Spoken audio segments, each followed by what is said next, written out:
So you can see we are at Sandalwood High, and the culinary program is full in effect. It is awesome.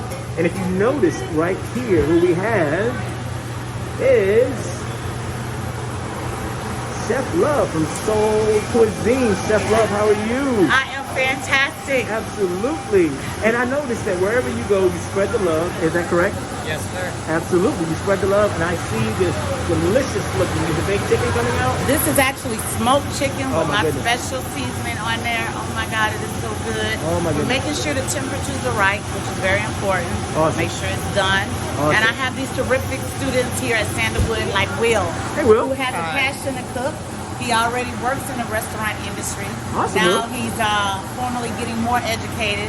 And I'm here just to volunteer my time and plant some seeds and hopefully be a mentor to some of these wonderful young adults. Awesome. I think it's awesome what you do, Chef Love, especially investing your time in people like Will, who probably will make an awesome impact in the food industry.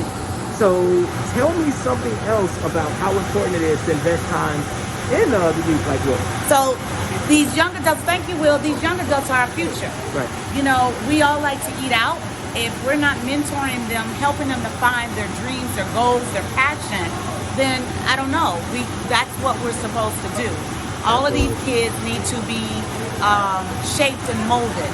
And it is our job to definitely do that and help them find what it is, their true purpose. It may not be cooking, but they need to have the skill set so they can use it for themselves, or maybe they need to work at a restaurant one day.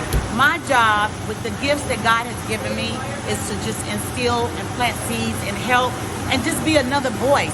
You know, it's nothing like having, you could go to your parents, but sometimes you want to talk to your auntie. So I'm an auntie to all of my nieces and nephews. I love it. As you can see, it's always love. Chef Love, Soul Cuisine. It is authentic, ladies and gentlemen. I tell you, it is authentic. It is always from the heart. It's always from the soul. We appreciate you, Chef. Thank